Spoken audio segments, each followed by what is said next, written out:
Hello everyone, welcome to लक्ष्य UKPSC. Friends, यूकेपीसीएस pre के लिए क्या कट ऑफ हो सकता है डिस्कस कर लेते हैं और एक कुछ नई जानकारी के साथ डिस्कस कर लेते हैं। कुछ पैरामीटर्स हैं, उनको उनको देख लेते हैं। लेवल ऑफ एग्ज़ाम, जैसे कि आपने एग्ज़ाम दिया है तो आपको पता है, सारे चैनल्स ये भी बता रहे हैं कि जो एग्ज़ाम था वो मॉडरेट टू डिफ़िकल्ट लेवल का एग्ज़ाम था। और आपने ये महसूस भी किया होगा कि exam moderate too difficult level का था। एक एग्ज़ाम्पल के तौर पे समझे तो अगर आप नॉन कंप्यूटर साइंस वाले हैं तो आपको 5 कंप्यूटर्स के जो क्वेश्चन दिए गए थे उनमें से सिर्फ एक ही क्वेश्चन आता होगा, वो रैम वाला। बाकी 4 में आप जो है वो या तो आप डाउटफुल रहे होंगे या आपको आता ही नहीं होगा, राइट। और इसी तरह से हिस्ट्री के क्वेश्चन भी थे, जो कि मेरा फ्रेंड है नेट क्वालिफाइड हिस्ट्री में, बट 2-3 क्वेश्चन उसके भी गलत हो गए। वैसे इकोनॉमी में 2-3 क्वेश्चन ऐसे थे जो कि डाउट पैदा करते हैं। और ऐसे ही वेरियस करंट अफेयर्स के क्वेश्चन हैं, या फिर आपके पॉलिटी के question. Polity although it was easy, but geography में कुछ क्वेश्चन थे जो थोड़ा डिफ़िकल्ट मतलब हैं, डिफ़िकल्ट हैं। और ऐसे ही मतलब 20-25 क्वेश्चन ऐसे थे कि जिसने बहुत अच्छे से तैयारी करी होगी शायद उसने ही कर पाया होगा। बाकी मैं यही बोलूँगा कि ये जो लेवल था ये difficult moderate too difficult level का आपका लेवल था एग्ज़ाम का, राइट। दूसरा जो कट ऑफ के लिए डिसाइडिंग होगा वो CSAT फैक्टर होगा, राइट। और उस फैक्टर को अगर हम एनालिसिस करें तो बेसिकली हमें 33% लाना होता है यूकेपीसीएस में अब प्री क्वालिफाई करने के लिए CSAT में। तो 33% इतना भी बुरा नहीं था। आसानी से जो सीरियस कैंडिडेट होगा उसने तो इजीली जो है कवर कर दिया होगा। थोड़ा सा नॉन मैथ बैकग्राउंड वालों के लिए थोड़ा दिक्कत हो सकती है, बट मुझे लगता है कि यहाँ पे क्योंकि हिंदी का भी था, 13 क्वेश्चन हिंदी के, 7 क्वेश्चन इंग्लिश के, और उसके बाद जो है 10-20 क्वेश्चन तो मीन्स रीजनिंग के हो ही जाते हैं, तो ये इतना मुश्किल नहीं रहा होगा। बट ऑल दो 1% कंसीडर किया जा सकता है कि CSAT की वजह से कुछ को थोड़ा सा दिक्कत हुई होगी, तो ये भी एक पैरामीटर्स हो सकता है। हालांकि इसको इतना कंसीडर नहीं किया जा सकता। नंबर ऑफ पोस्ट डेफिनेटली जो है, पोस्ट जो है 318 तो हैं, बट जो सामान्य ग्रेजुएट की बात करें तो उसके लिए 180+ पोस्ट हैं। तो हालांकि ठीक है, लास्ट जो 2016 का PCS था उसके कंपैरिजन में पोस्टें बहुत ज़्यादा हैं, तो ये भी एक फैक्टर हो सकता है कट ऑफ को डिसाइडिंग होने का, कट ऑफ कम ज़्यादा होने का, राइट।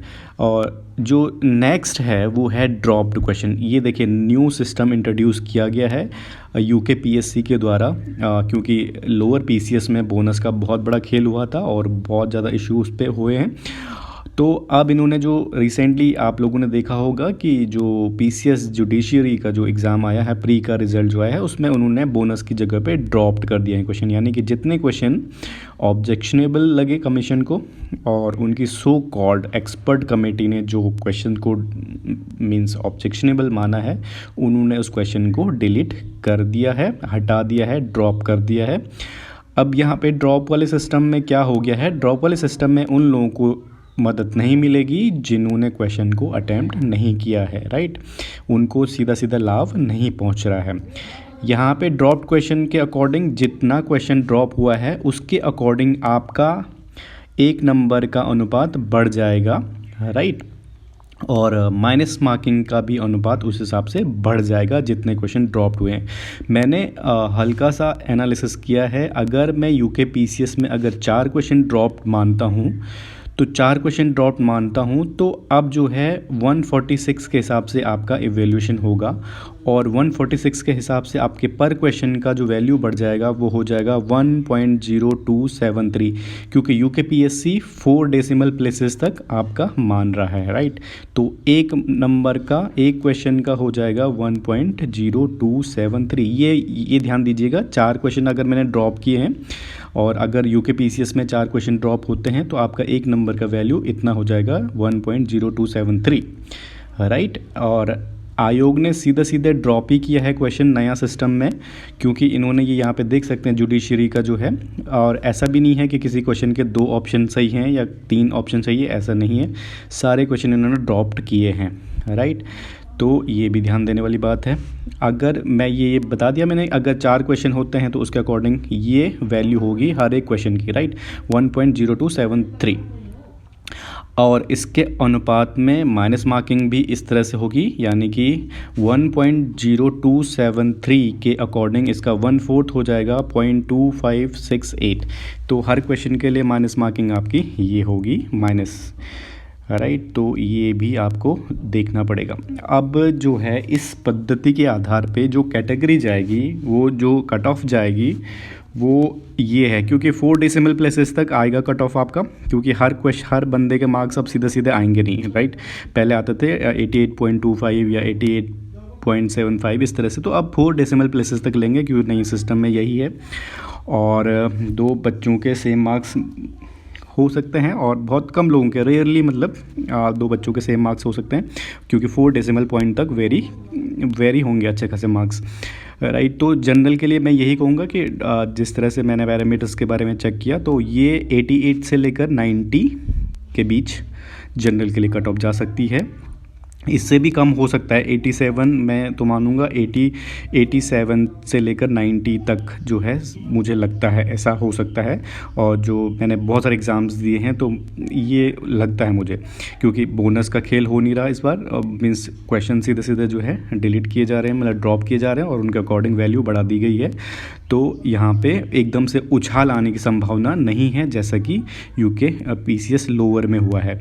ईडब्ल्यूएस यहाँ पे डेफिनेटली ईडब्ल्यूएस और ओबीसी वेरी करेगा, यहाँ पे सेम होने की गुंजाइश बिल्कुल नहीं है, क्योंकि जनरल का कंपटीशन वो रेस्ट ऑफ इंडिया से भी हो गया। तो डेफिनेटली जो अच्छे सीरियस स्टूडेंट है वो सारे जनरल में आगे, और जो बाहर वाले हैं मतलब सारे के सारे जनरल पे आ गए, और जो उत्तराखंड के लोकल हैं वो ईडब्ल्यूएस ओबीसी कोटा, और उनके लिए थोड़ा सा मेरिट कम जाएगा, 82 से 83 ये हो सकता है।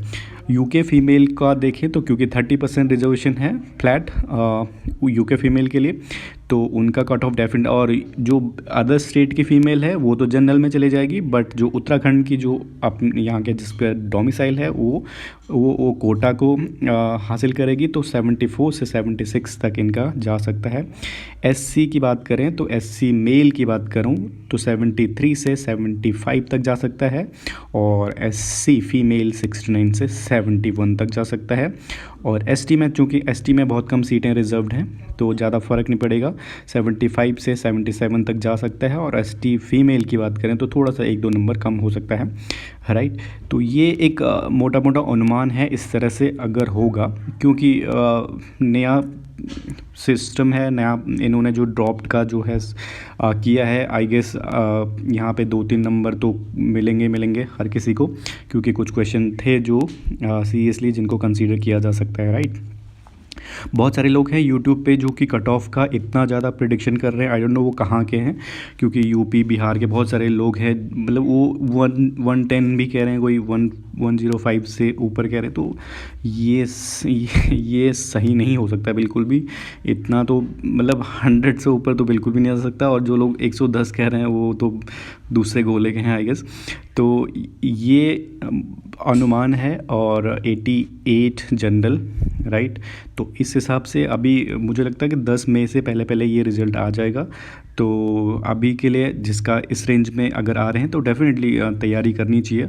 और तैयारी में मीन्स मेंस का टाइम शेड्यूल ऑलरेडी डिस्कस्ड है, या फिर वो रिलीज़ हो चुका है ना, तो हिंदी को तैयार कर सकते हैं। और क्योंकि हिंदी आगे भी बहुत सारे एग्ज़ाम में काम आएगा, समीक्षा अधिकारी में, लोअर पीसीएस में, तो एक पेपर को कवर किया जा सकता है, और 10 मई से पहले रिज़ल्ट आ सकता है।